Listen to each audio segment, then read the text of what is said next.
तो वो नोटिफिकेशन आ गया है जिसका बहुत दिनों से हम सभी को इंतज़ार था। तो इंजीनियरिंग वाले स्टूडेंट्स के लिए, डिग्री वाले स्टूडेंट्स के लिए यहाँ पे नोटिफिकेशन आपको दिख जाएगा। आप अपने स्टूडेंट लॉगिन से जाएँगे तो वहाँ पे आपको नोटिफिकेशन शो हो रहा होगा। तो देखते हैं अब इस नोटिफिकेशन में क्या है और एक-एक पॉइंट को अच्छे से समझते हैं। तो फर्स्ट पॉइंट जो लिखा हुआ है कि विश्वविद्यालय के पोर्टल पर समय सारणी अपलोड की गई है जिसे परीक्षा तिथि, दिन तथा समय का उल्लेख किया गया है। तो वही है कि आपके जो पोर्टल है आरजीपीवी का पोर्टल है उस पे ये सारा टाइम टेबल वाइम टेबल अपलोडेड है। आप वहाँ से चेक कर लीजिए और थोड़ा समय का देख लीजिए कि आपका पेपर किस टाइम स्लॉट में है। तो ध्यान रखिएगा बस वो समय सारणी की उल्लिखित प्रायोगिक परीक्षाएं निर्धारित तिथि में ऑनलाइन के माध्यम से संबंधित महाविद्यालय आयोजित करेंगे। मतलब कि जो आपके प्रैक्टिकल एग्जामिनेशन है वो सब आपके विश्वविद्यालय जो भी आपके कॉलेजेस हैं, चाहे वो प्राइवेट कॉलेजेस वगैरह, जो सब अपने हिसाब से करेंगे तो वहाँ पे आप अटेंड कर लीजिएगा। विश्वविद्यालय द्वारा पोर्टल पर सभी सेमेस्टर के परीक्षा फॉर्म महाविद्यालय के लॉगिन में अग्रेषण हेतु अपलोड किए गए हैं। संस्थाओं से अपेक्षा है कि समय सारणी में उल्लेखित परीक्षा तिथियों तथा परीक्षा फॉर्म भरने की अंतिम तिथि 26/12/2021 तथा आवश्यक कार्यवाहियां पूर्ण कर ले। तो मतलब आप 26 तारीख तक अपने सारे परीक्षा फॉर्म वगैरह सब कुछ भर दीजिए। इसके उपरांत परीक्षा फॉर्म भरने की तिथि में कोई परिवर्तन नहीं किया जाएगा। हमने साफ साफ यहाँ पे बोल दिया है कि अब इसके बाद अब आगे नहीं बढ़ाए जाएंगे, फॉर्म की डेट्स को एक्सटेंड नहीं किया जाएगा फर्दर। आप 26 तक सारे लोग फॉर्म भर दीजिए। इसके बाद आपको फॉर्म भरने का मौका नहीं मिलेगा और अगर आप फॉर्म नहीं भरते एग्जामिनेशन फॉर्म तो आप अपने ऑनलाइन एग्जामिनेशन इस बार वाले की नहीं दे। आपसे अपेक्षा है कि समय सारणी में दर्शाई गई तिथियां तथा परीक्षा फॉर्म भरने की उपरोक्त अंतिम तिथि के पूर्व समस्त कार्यवाही करना सुनिश्चित करें। जो छात्र ऑनलाइन विश्वविद्यालय के पोर्टल पर परीक्षा फॉर्म निर्धारित समय सीमा में भरेंगे, केवल वही छात्रों को ऑनलाइन परीक्षा के लिए degree.rgbb.in पर दिनांक 27/12/2021 तक पंजीकृत। तो ये रजिस्ट्रेशन आपको जहाँ करना है वो देख लीजिए, यहाँ बोल्ड में लिखा हुआ है degree.rgbb.in पर आपको रजिस्ट्रेशन करना है। और यहाँ पे अब लिखा है दिनांक 27/12/2021 तक पंजीकृत किया जाएगा।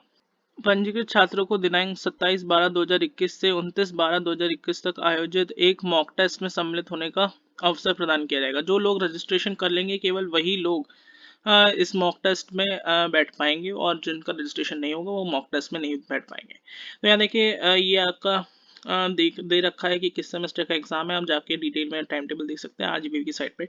और अब 6 नंबर पॉइंट पे आ जाते हैं। उपरोक्त तालिका के अनुसार संबंधित सेमेस्टर की ऑनलाइन परीक्षा के लिए रजिस्ट्रेशन दिनांक 24/12/2021 को प्रारंभ होगा। ठीक है, तो ये 24 तारीख से आपके रजिस्ट्रेशन होना शुरू हो जाएंगे और 27 तारीख से चलेंगे। मतलब कि आपको करीब करीब 3 दिन का समय दे दिया गया है। रात्रि 12 बजे तक होगा। ठीक है, 12 बजे तक आप भर सकते हैं 27 तारीख को भी। अंतिम तिथि के उपरांत किसी भी स्थिति में छात्रों का रजिस्टर नहीं किया जाएगा। माने अब आप 27 तारीख के बाद आपका रजिस्ट्रेशन नहीं होगा। अगर रजिस्ट्रेशन भी नहीं होगा तब भी आप ऑनलाइन परीक्षाएं नहीं दे पाएंगे, ऑनलाइन एग्जामिनेशन में नहीं बैठ पाएंगे। तो आपको रजिस्ट्रेशन भी कराना एकदम कंपलसरी है। तो आपको परीक्षा फॉर्म भी भरनी है, एग्जामिनेशन फॉर्म और रजिस्ट्रेशन भी कराना है। 7 पॉइंट पे बढ़ते हैं। विश्वविद्यालय द्वारा ऑनलाइन सैद्धांतिक परीक्षाओं के पूर्व एक मॉक टेस्ट का आयोजित किया जाएगा। तो मॉक टेस्ट होगा जो कि वही बात है, रिपीट हो रही है। 27/12/2021 से लेकर 29/12/2021 को आयोजित किया जाएगा, जिसकी समय सारणी पृथक में पोर्टल पर उपलब्ध कराई जाएगी। ये आपके पोर्टल पर इससे पहले पोर्टल पे आ जाएगा कि कब आपका किस सेमेस्टर का कब मॉक टेस्ट होना है, कौन से स्ट्रीम का कब मॉक टेस्ट होना है। तो ये सब आप अपने स्टूडेंट पोर्टल पे जाके देख सकते हैं और मैं भी आप लोग को अपडेट कर दूंगा जैसा भी होगा। समस्त पाठ्यक्रमों की सैद्धांतिक परीक्षाएं निर्धारित समय पर ऑनलाइन के माध्यम से आयोजित की जाएगी, जिसमें परीक्षा का समय 2 घंटे ही रहेगा। अब यहाँ पे देखिए, हम यहाँ पे इन लोगों ने सब कुछ क्लियर कर दिया है कि किस तरीके से क्या आपका मार्किंग होगी, कितने क्वेश्चंस आएंगे, कितना टाइम रहेगा। टाइम तो आपको पता ही चल गया होगा जैसे कि आपके टाइम टेबल में पहले ही टाइम रिलीज कर दिया गया है। तो यहाँ पे साफ साफ लिखा है कि 2 घंटे का टाइम होगा। बहुविकल्पीय प्रश्न होंगे, एमसीक्यू बेस्ड क्वेश्चन होंगे, मल्टीपल चॉइस क्वेश्चन में इसमें भी आपका सिंगल ही करेक्ट रहेगा, नहीं सिंगल करेक्ट ऑप्शन रहेगा बस, और मल्टीपल करेक्ट ऑप्शंस नहीं है।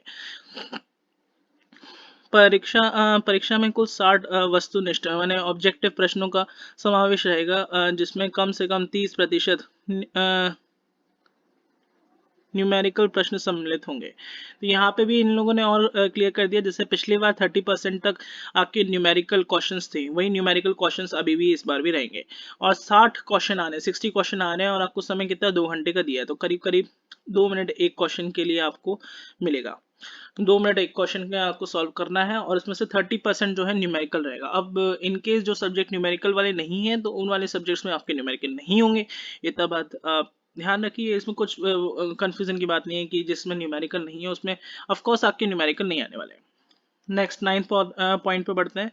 तो विश्वविद्यालय द्वारा आयोजित समस्त परीक्षाओं के लिए परीक्षा परिणाम सैद्धांतिक परीक्षाओं का अधिभार 50% शेष 50% विगत सेमेस्टर तक अर्जित किए गए सीजीपीए। तो यहाँ देखिए कि आपके पिछले सेमेस्टर तक के सीजीपीए पे वो 50% सीजीपीए पे लेगा, 50% सीजीपीए का लेगा पिछले वाले सेमेस्टर के, मान्य किया जाएगा। नेक्स्ट मतलब कि आपका वैसे ही जैसे पिछली बार मार्किंग हुई थी ना कि 50% पुराने सेमेस्टर का लिया जाएगा, इस बार सेमेस्टर का लिया जाएगा, तो ये बात तो यहाँ पे और अच्छे से क्लियर हो गई कि ये वाली जो परीक्षाएं हो रही हैं इसमें भी आरजीपीवी खुद कह रहा है कि हम पिछले वाले का 50% लेंगे। तो उसका मतलब कि बच्चे अभी चीटिंग करेंगे, ये आरजीपीवी भी सोच चुके मान के चल रहा है। अगर ऐसा नहीं होता तो ये 50% पुराने वाले सेमेस्टर का जोड़ने की क्या जरूरत थी, अगर आरजीपीवी खुद श्योर था कि कोई चीटिंग की गुंजाइश नहीं है। तो इसका मतलब ये है कि चीटिंग होना पॉसिबल है इस वाले एग्जामिनेशन में। और दूसरी बात ये भी रहती है कि आप जो स्टूडेंट्स अच्छा है, जिसका अच्छा सीजीपीए मेंटेन करता हुआ अभी तक चल रहा है, पीछे से मेहनत करते हुए चल रहा है, और अभी इस वाले जो एमसीक्यू वाले में मान लीजिए किसी एक दूसरे वाले स्टूडेंट जिस पढ़ाई नहीं करता और उसने चीटिंग के माध्यम से पूरा अपना पेपर बढ़िया कर दिया, तो वो दोनों एक बराबर हो जाएंगे अगर पूरे पूरे इसमें नंबर दे दिए इसी वाले में। तो इसीलिए दोनों में डिफरेंस रखने के लिए कौन अच्छा है कौन नहीं है, तो इसलिए ये 50% पुराना वाला भी जोड़ रहे हैं। नेक्स्ट 9 पॉइंट पे आते हैं। विश्वविद्यालय द्वारा आयोजित समस्त परीक्षाओं के परीक्षा परिणाम सैद्धांतिक परीक्षाओं का अधिभार, ये तो हो गया 50% तक जोड़े जाएंगे। ऑनलाइन सैद्धांतिक परीक्षा में प्रश्नों का प्रकार बहुविकल्पीय रहेगा तथा प्रत्येक प्रश्न में प्रश्नों का चुनाव प्रश्नों के पूल से किया जाएगा, मतलब यहाँ के वो ऑप्शंस दिए रहेंगे और उस ऑप्शन में से आपको चूज करना है। और इनने कहा है नेक्स्ट वाले पॉइंट में कि क्रोम ब्राउजर को ये लोग प्रेफरेंस दे रहे हैं और degree.rgpv.in अब पर आपको रजिस्ट्रेशन करना है, degree.rgpv.exam.in पे रजिस्ट्रेशन करना है आपको इस यूआरएल पे। तो अब रजिस्ट्रेशन देखिए आज 23 तारीख है, कल से रजिस्ट्रेशन चालू होंगे, 24 तारीख से हमने ऊपर देख चुके हैं, तो अभी तो रजिस्ट्रेशन होगा नहीं, कल से रजिस्ट्रेशन आके चालू हो जाएंगे। कल आप अपना सब लोग रजिस्ट्रेशन कर दीजिएगा।